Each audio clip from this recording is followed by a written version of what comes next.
Hello साथियों हम लोग daily class 12th board exam के लिए इम्पॉर्टेंट क्लास आपको इम्पॉर्टेंट लेक्चर दे रहे हैं। यहाँ पर हम क्लास 12th के रसायन विज्ञान का चैप्टर नंबर 1 सॉलिड स्टेट को पढ़ रहे हैं। साथियों सॉलिड स्टेट के एक लेक्चर हो चुका है, ये सेकेंड लेक्चर है। अगर पहला लेक्चर आप लोग नहीं देखें तो उसको पहले देख लीजिएगा, उसमें भी आपको काफ़ी सारी चीज़ें सीखने को मिलेंगी जो आपके बोर्ड एग्ज़ाम के लिए इम्पॉर्टेंट है। साथ में साथियों हम एक वीडियो आपको डिस्क्रिप्शन में लिंक मिल जाएगा, उस वीडियो में पूरे के पूरे चैप्टर का यानी फर्स्ट चैप्टर जो है सॉलिड स्टेट के जो भी क्वेश्चंस इंपॉर्टेंट हैं जो आपके एग्जाम में पूछे जाने के इस वर्ष चांसेज हैं, उन सभी क्वेश्चंस को हम आपको दिए हैं। आप वह वीडियो भी देख लीजिएगा। चलिए आज का लेक्चर शुरू करते हैं। साथियों पिछले लेक्चर में हम लोग जाने थे कि ठोस अवस्था क्या होता है, क्रिस्टलीय ठोस और अक्रिस्टलीय ठोस क्या होता है, इसका एग्जाम्पल और इन दोनों के बीच में डिफरेंस को देखे थे। अब इस लेक्चर में हम लोग जानेंगे कि क्रिस्टलीय ठोस को, जो क्रिस्टलीय ठोस है आपका, उसे किन भागों में विभाजित किया जाता है। तो क्रिस्टलीय ठोस को हम लोग 4 भागों में विभाजित करते हैं, आणविक ठोस, आयनिक ठोस, धात्विक ठोस और सहसंयोजी ठोस। कौन कौन से? आणविक ठोस आपके सामने है, और आयनिक ठोस, धात्विक ठोस, सहसंयोजी ठोस। इन 4 भागों को इस वीडियो में अच्छे से समझेंगे। लास्ट में आपको हम एक ट्रिक बताएंगे, आपके एक टेबल के जरिए एक ट्रिक बताएंगे। अगर आप उस लास्ट के टेबल के जरिए ट्रिक को देख लेते हैं तो ये चारों के चारों चीज़ें तैयार हो जाने वाली है। सबसे बड़ी बात आती है कि आपके एग्ज़ाम में इन चारों चीज़ों से क्वेश्चन कैसे पूछा जाता है। अल्टीमेट आपको एग्ज़ाम ही देना है, एग्ज़ाम में अच्छे मार्क गेन करना है। तो बात करें अगर आपकी बोर्ड एग्ज़ाम की, तो बोर्ड एग्ज़ाम में अधिकांश क्वेश्चन जो इन चारों से पूछा जाता है वह आपके ऑब्जेक्टिव टाइप क्वेश्चन पूछे जाते हैं। कभी कभी आपसे पूछ लिया जाता है कि सहसंयोजी ठोस के बारे में लिखिए, ये आपके अति लघुत्तरीय टाइप के क्वेश्चंस होते हैं।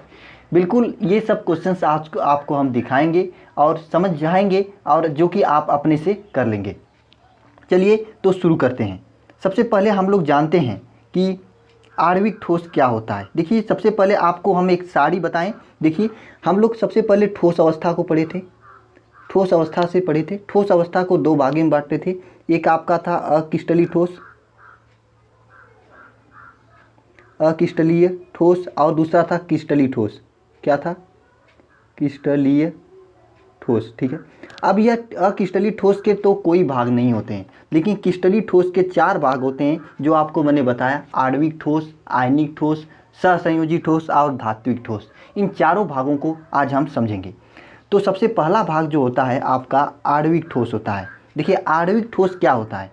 आणविक ठोस एक प्रकार के, आणविक ठोस एक अवयवीय कण जो होते हैं। आपको मैंने कल बताया था कि जो कोई भी पदार्थ मिलकर किसी से बनता है, जैसे आपका घर ईंट से मिलकर बना है, उसी प्रकार से कोई पदार्थ 3-4 चीज़ों से मिलकर बनता है। या तो वह परमाणु से मिलकर बनेगा, या तो वह अणु से मिलकर बनेगा, या तो वह आयन से मिलकर बनेगा। तो बात करें आणविक ठोस की, तो आणविक ठोस अणु से मिलकर बनते हैं। अ से आणविक, अ से अणु आप याद रख सकते हैं। क्या याद रख सकते हैं? अ से आणविक, अ से अणु। तो आणविक ठोस कैसे मिलकर बनते हैं? अणु से मिलकर बनते हैं। कैसे मिलकर बनते हैं? अणु से मिलकर बनते हैं आणविक ठोस। ठीक है, सबसे पहला पॉइंट आप जान चुके हैं कि आणविक ठोस अणु से मिलकर बनते हैं। देखिए आणविक ठोस को भी हम 3 भागों में विभाजित करते हैं, ध्रुवीय ठोस, अध्रुवीय ठोस और हाइड्रोजन बांधित ठोस। बिल्कुल, ध्रुवीय ठोस, अध्रुवीय ठोस और हाइड्रोजन बांधित ठोस। फिर से समझिएगा, आणविक ठोस जो होते हैं वह अणु से मिलकर बनते हैं। आणविक ठोसों को 3 भागों में विभाजित किया जाता है। एक भाग होता है ध्रुवीय ठोस, दूसरा भाग होता है अध्रुवीय ठोस, तीसरा भाग होता है हाइड्रोजन बांधित ठोस। ठीक है, हम सबसे पहले ये जान लेते हैं कि आणविक ठोस में जो ध्रुवीय ठोस होते हैं, अध्रुवीय ठोस होते हैं और हाइड्रोजन बांधित ठोस होते हैं, ये सब क्या क्या होते हैं। सबसे पहले हम जानते हैं कि अध्रुवीय ठोस क्या होता है। देखिए अध्रुवीय ठोस जो होता है, इनके बीच में जो जैसे 2 अणु होते हैं, जैसे आपके 2 ईंट को घर बनाते समय आप इन दोनों ईंटों को चिपकाने के लिए क्या यूज करते हैं? सीमेंट यूज करते हैं। सीमेंट यूज करते हैं कि नहीं? उसी प्रकार से अगर बात करें अध्रुवीय ठोस की, तो अध्रुवीय ठोस के 2 अणुओं को, अध्रुवीय ठोस के 2 अणुओं को चिपकाने के लिए, 2 अणुओं को बांधने के लिए वांडर वाल बंध का यूज किया जाता है, वांडर वाल बल वहाँ पर बंद उपस्थित होते हैं। इसकी एग्जाम्पल की बात करें तो देखिए आर्गन हो गया, हीलियम हो गया, हाइड्रोजन हो गया, क्लोरीन हो गया और आयोडीन हो गया। देखिए ये ध्रुवित नहीं होते हैं, इन्हें कहते हैं अध्रुवित ठोस। बात करें ध्रुवित ठोस के, देखिए आपके एग्जाम में ध्रुवित अध्रुवित इस सबसे क्वेश्चन पूछे जाते हैं। लास्ट में आपको हम एक टेबल के जरिए ट्रिक बताएंगे, लास्ट में आपको ये सब याद करने में कोई समस्या नहीं होगी। स्टार्टिंग में थोड़ा मोड़ा समझने में दिक्कत हो सकता है क्योंकि आप पहली बार पढ़ रहे हैं, लेक्चर को 2-3 बार देखेंगे सब क्लियर हो जाएगा। आप लास्ट में हमारे साथ चलिएगा, वहाँ पे आपको हम एक टेबल के जरिए सिखाऊंगा, जो उस टेबल को एक बार अगर आप समझ लेंगे तो नहीं भूलेगा, ठीक है। फिलहाल में थोड़ा मोड़ा आप समझिए। देखिए क्या होता है ध्रुवीय ठोस। ध्रुवीय ठोस क्या होता है? ध्रुवीय ठोस जो होता है इनके बीच में जो सबसे पहली बात तो ये ध्रुवीय ठोस किसके भाग हैं? आणविक ठोस के हैं। तो ये किससे मिलकर बने होंगे? अणु से मिलकर बने होंगे। तो दो अणुओं को चिपकाने के लिए इसमें किसका यूज किया जाता है? इसमें यूज किया जाता है आपका द्विध्रुव अननोन क्रिया की डाइपोल डाइपोल इंटरेक्शन से बंधे होते हैं। इसके दो अणु डाइपोल डाइपोल इंटरेक्शन से बंधे होते हैं। बात करें ध्रुवीय ठोस की तो इसमें किससे बंधे थे? आपके वांडर वाल बांड से बंधे थे। अध्रुवीय ठोस में वांडर वाल से बंधे थे। ध्रुवीय ठोस में किससे बंधे हैं? ध्रुवीय ठोस में किससे बंधे हैं? तो डाइपोल डाइपोल इंटरेक्शन से बंधे हैं, मतलब द्विध्रुवी अननोन क्रिया से बंधे हैं। देखिए आपके एग्जाम में ये सब पूछा नहीं जाता, आपको हम बता दे रहे हैं ताकि आपको थोड़ा सा नॉलेज रहे। देखिए ये ध्रुवीय और अध्रुवीय दोनों की बात करें तो ये दोनों के दोनों क्या होते हैं? कुचालक होते हैं। भैया ये कुचालक क्या होता है? आपके दिमाग में आ रहा होगा कि ये कुचालक क्या होता है। तो ये कुचालक जो होता है इसका मतलब अगर आपको ये मान लीजिए आपका आणविक ठोस है, इस साइड आप लाके बिजली की कनेक्शन अपने बोर्ड से डायरेक्ट लगा दिए इसमें, लेकिन इस साइड आप छुएंगे तो कुछ नहीं असर करेगा, मतलब विद्युत का कुचालक होता है, विद्युत को नहीं जाने देता है। दूसरी चीज़ होती है आपका सुचालक। सुचालक क्या होता है? इसमें अगर हम यहाँ पे सटाएं लाइन का करेंट तो बिल्कुल अगर आप यहाँ टच करेंगे तो तुरंत छोड़ देंगे, क्योंकि वहाँ पर आपको बहुत ही 240 वोल्ट का झटका लगने वाला है, ठीक है। कुचालक सुचालक आप समझे होंगे। तो ये दोनों ध्रुवीय ठोस और अध्रुवीय ठोस दोनों के दोनों क्या होते हैं? कुचालक होते हैं विद्युत के, ठीक है। अब बात करते हैं तीसरा भाग जो था आपका आणविक ठोस का, ये हाइड्रोजन बंध। देखिए हाइड्रोजन बांधित आणविक ठोस, पहली बात ये आणविक ठोस का भाग है तो ये किससे बने होंगे? अणु से बने होंगे। आपको मैंने बताया था आणविक ठोस बने होते हैं किससे? अणु से बने होते हैं। इसमें दो अणुओं को बांधने के लिए किसका यूज होता है? हाइड्रोजन बंध का यूज होता है। आप लोग को मालूम होगा हाइड्रोजन बंध कैसा होता है, क्या होता है, ये आप ज़रूर बिल्कुल आप फर्स्ट ईयर में पढ़े होंगे, 11 में ज़रूर पढ़े होंगे हाइड्रोजन बंध क्या होता है। अगर नहीं पढ़े तो टेंशन मत लीजिए, हम आगे चल के आपको बता देंगे। इतना जानिए कि ध्रुवीय ठोस में आपका जो होता है, ध्रुवीय ठोस में जो होता है उनके दो अणुओं के मध्य में डाइपोल डाइपोल इंटरेक्शन के जरिए जुड़े होते हैं। अध्रुवीय ठोस वांडर वाल बल के जरिए जुड़े होते हैं। और बात करें तो हाइड्रोजन बंध आपका जुड़े होते हैं किसमें? हाइड्रोजन बांधित आणविक ठोस में। बिल्कुल आपको आणविक ठोस समझ में आया होगा मुझे लग रहा है। चलिए नेक्स्ट अब समझते हैं आयनिक ठोस के बारे में। किसके बारे में? आयनिक ठोस के बारे में। देखिए साथियों आप लोग को थोड़ा सा धैर्य बनाकर लास्ट तक देखना होगा। अगर लास्ट तक देखेंगे तो लास्ट में आपको एक ऐसा ट्रिक बताऊंगा, एक ऐसा आपको टेबल दूंगा जिसके जरिए आपको पूरा का पूरा एक ही साथ याद हो जाने वाला है। चलिए देखते हैं आयनिक ठोस के बारे में। आयनिक ठोस क्या होता है? आपको मैंने बताया था कोई भी वस्तु, जैसे आपका घर बना है तो ईंट से मिलकर बना है। देखिए इस चैप्टर में आपको घर बनाने का बड़ा एग्जाम्पल कई बार आएगा, क्योंकि इसमें उसी का एग्जाम्पल कई बार आपको देखने को मिलेगा। जैसे आपका घर बना है तो ईंट से मिलकर बना है ना, ईंट बार बार मिलकर बना हुआ है। इसी प्रकार से कोई भी पदार्थ बनता है तो किसी न किसी चीज़ों से मिलकर बनता है। जैसे आणविक ठोस किससे मिलकर बना था? अणु से मिलकर बना था। आपके पास 3 चीज़ों से कोई पदार्थ मिलता है, अणु से मिलकर बनता है, या परमाणु से, या फिर आयन से मिलकर बनता है, ठीक है। तो आयनिक ठोस की बात करें तो नाम से ही आपको क्लियर होगा ये किससे मिलकर बना होगा? आयन से मिलकर बना होगा। इसमें क्या क्या होंगे? धनायन होंगे, ऋणायन होंगे। जैसे NaCl है ना, NaCl को क्या लिख सकते हैं? Na प्लस लिख सकते हैं, Cl माइनस लिख सकते हैं। तो ये NaCl किससे मिलकर बना है? धनायन से मिलकर बना है और ऋणायन से मिलकर बना है। तो आयनिक ठोस आपके धनायन और ऋणायन से मिलकर बने होते हैं। इसमें धनायन और ऋणायन के बीच में विद्युत आकर्षण बल होते हैं। बिल्कुल आपको मालूम होगा, जब धन और ऋण आता है तो आकर्षण बल होगा, और वो जो आकर्षण बल होता है उसे विद्युत आकर्षण बल कहते हैं। ये क्या होते हैं, काफ़ी बहुत ही कठोर होते हैं। कैसे होते हैं भैया, बहुत ही कठोर होते हैं, इसे आप तोड़ नहीं सकते। दूसरी बात, इनकी जो गलनांक होता है जिस पे ये गलते हैं वह काफ़ी उच्च होता है, गलनांक भी उच्च होता है, कठोर होते हैं। यह धनायन और ऋणायन से मिलकर बने होते हैं। इनके बीच में कैसा आकर्षण बल होता है, विद्युत आकर्षण बल होता है। बिल्कुल यहाँ तक आपको समझ में आया होगा। दूसरी सबसे बड़ी चीज़ आप समझने जा रहे हैं, देखिए अगर आप नमक है, NaCl से नमक को कहते हैं ना, नमक को NaCl कहते हैं। नमक में क्या करें आप, नमक के पैकेट में ऊपर आप बिजली का तार ला के प्लग से खोज कर लगा दें तो आपको वह करंट नहीं मारेगा। लेकिन वही नमक को अगर पानी में घोल कर उसमें बिजली का तार डाल दें तो मैं आपको रिकमेंड करूंगा ऐसा कभी मत करिएगा, क्योंकि आपको 440 वोल्ट का झटका लगने वाला है। तो इसका मतलब यह हुआ कि जो आयनिक ठोस होते हैं वह गलित अवस्था में विद्युत का क्या होते हैं, सुचालक होते हैं। क्या होते हैं प्यारे दोस्तों, सुचालक होते हैं। ठीक है, अगर किसी भी धातु की धनायन की त्रिज्या R+ हो, ऋणायन की त्रिज्या R- हो, तो R+/R- को क्या कहते हैं, त्रिज्या अनुपात कहते हैं। चलो बिल्कुल आपको आयनिक ठोस समझ में आया कि नहीं आया होगा। चलिए लास्ट में आपको सब कुछ समझ में आया, क्योंकि लास्ट में आपको हम एक देने वाले हैं, क्या देने वाले हैं, एक टेबल देने वाले हैं, जिस टेबल के जरिए आपको सीधे सीधे सब कुछ समझ में आ जाएगा। देखिए याद भी हो जाएगा उस टेबल के जरिए।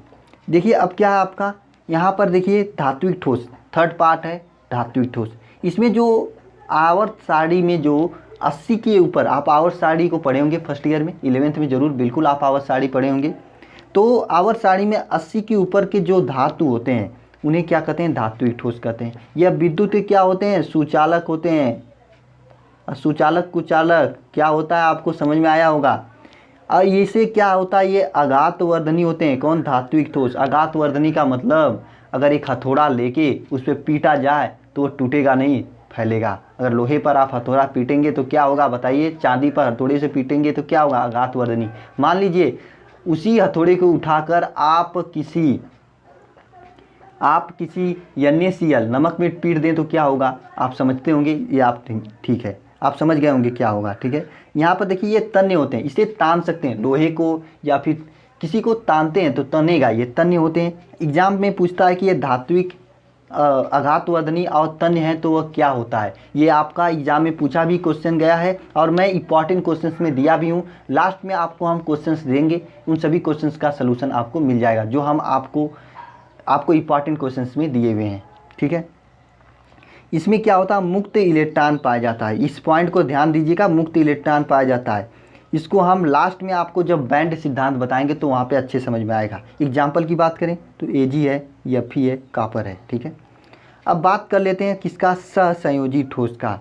देखिए अभी तक आप क्या क्या पाए हैं, अणु पा गए हैं, आयन पा गए। यहाँ पर जो बंध बंधे होते हैं यह एक दूसरे से सहसंयोजिक आबंध के जरिए बंधे होते हैं। किससे बंधे होते हैं भाइयों, ये बंध सहसंयोजी आबंध के जरिए बंधे होते हैं। किससे बंधे होते हैं, फिर से समझिएगा, सहसंयोजक